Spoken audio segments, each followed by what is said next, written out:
Hi everyone, welcome to my YouTube channel, and this is Proud Waray. So, today's video po ay gagawa po tayo ng ASMR mukbang challenge na silama. Isa po siyang uri ng pagkain ng from Malaysia. Isa siyang tinatawag na nasilama cuisine dish po na from Malaysia. So, yan na nga po. So, let's start na po. I hope you like it.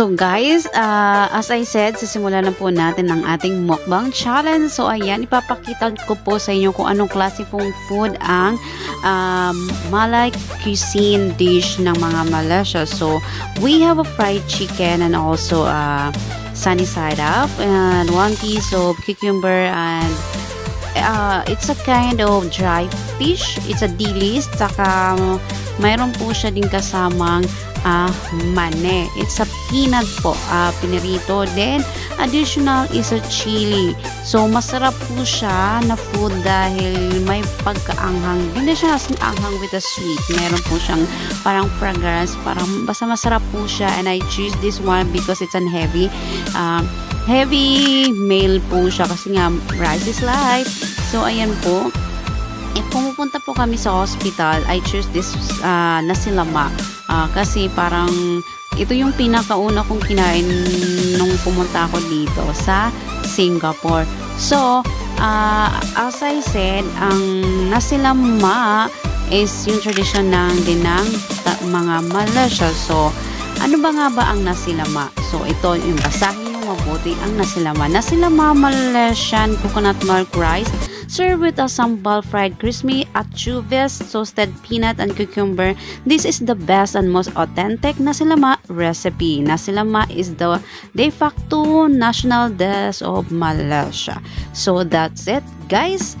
Yan po yung nasilama food ng mga Malaysian. Kung matatry nyo po siya, it's an ordinary food lang kasi parang style like Filipino, kasi nga mayroon din tayong dilis sa Pinas, and mayroon din tayong mane, may fried chicken, tsaka sunny side up, diba?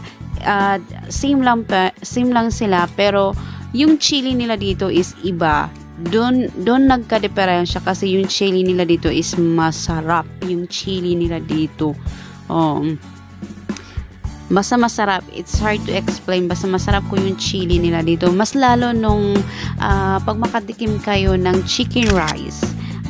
Masarap din yung chicken rice because I cook it already. I think 2 times na. Nagluto na ako ng chicken rice. Masarap din siya. So, ayan po guys. Makikita nyo yung masarap talaga siya. Di ko ma-explain. Basta maganda siya kainin kasi heavy meal na po siya. So, yan na po yung lunch and dinner kasi it's almost 3 PM na po kami nag-lunch. So, parang heavy meal na po siya kaya I choose nasilama. So, ayan po. I hope you like it my video.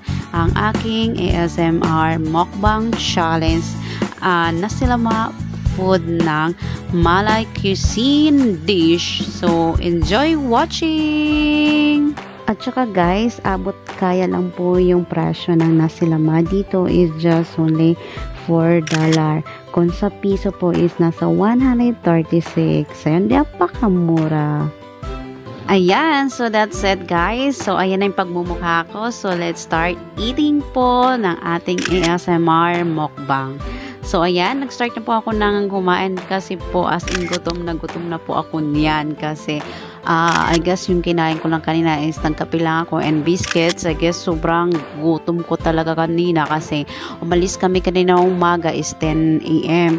So, nagkape lang, and also, ang nakakatamad mag-antay, napakabaliw sa hospital, di ba? Nakakabangot sa hospital talaga, nag-antay ka ng sobrang tagal. Kahit yung 1 hour na yun, yung matagal na yun eh, yung ganong oras, di ba? Kasi 10 o'clock, bibiyahe ka pa, nahihilo ka pa sa taxi, tapos yun, doon na naman, mag-aantay ka na, wala ka namang ginawa, kundi uupo lang. So, ayan guys, kain po tayo. Kasi at ako'y gutom na ako dyan. Para akong tanga lang, nagmumuni-muni, naka-video pa, and alam niyo ba guys, tinawag ako ng amo ko na yan na kain ako sa dining area, pero sabi ko dito na lang ako kakain kasi nga mayroon akong balak na mag-mukbang.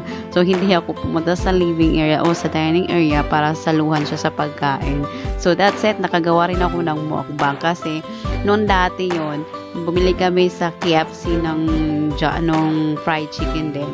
Hindi ko nakapag-mukbang kasi nga nasa dining area kami. So, sinamahan ko siya sa dining area. So, that's it. Now, I have a mukbang challenge na sa aking nasi lama ng Malay Cuisine. So, ayan guys, sobrang gutom ko. So, guys, talaga guys, may padagdag pa tayo.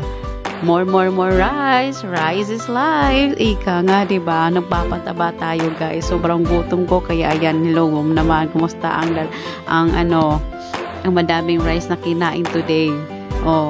Maraming cholesterol na. Charing. So, tara, let's eat na po tayo and enjoy. Tapos, yung chicken ko, ayan pa, hindi pa nababawasan. Ngat-ngat, guys. Kasi gutom na gutom. Maraming parang aagawan na siya, diba?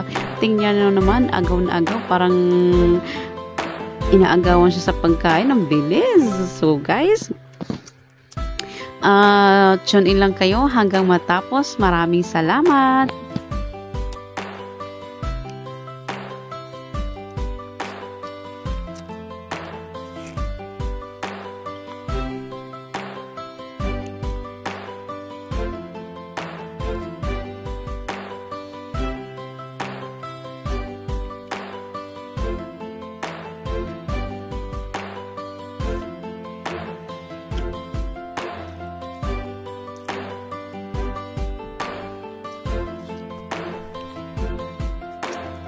So, ayan na nga guys. So, ang lalaki na ng mga subo natin sa pagmamadali. Ayan, yung sunny side up egg ko. Hindi pa rin nauubos. So, kung nagtataka naman kayo, why I am using yung tinidor. So, talaga, mas gusto ko talaga kumain na nakatinidor kasi all the way na siya, all in one na siya. Kasi, diba, tusok-tusok, diba, kaysa makutsara pa ako ang tinidor, hassle para sa akin yan. Charing, hindi naman tayo pa-socialize. So, ayan, guys. So, enjoy tayo sa ating food. Kasi nga, as I said kanina, food is life. So, kain tayo. Sabi nga, habang may buhay, may pag-asa, so let's eat. Diba? Habang may pagkain, kainan tayo. Kasi pag wala ng pagkain, wala na tayong kakainin. Diba? Ganun ang bongga. Tingnan mo naman kung paano ako kumain, guys. Paano ako kumain ng manok. Tingnan mo naman, paano ako, Diyos ko Lord, para akong batang kumakain. Charing. Ayan, guys. So, hopefully, nag-enjoy kayo sa akin o nagtakam bang tawag doon. Nakakatakam ba talaga naman? Nakakatakam talaga. Habang nanonood ka talaga sa may mga kumakain at nakakagutom din talaga. Ayan. So, ang nagustuhan ko dito sa nasi lama is yung din niya kasi sa chili. Masarap siya i-mix sa kanin. Tsaka yung peanut, tsaka yung dry peas. Kasi matagal na din ako nakakain ng dry peas. So, that's it. Ayan. So, guys, tingnan nyo naman, naubos ang aking pagkain. So, yan. Manok na lang po ang natira. If you like this video, just give me a thumbs up and subscribe. Bye for now.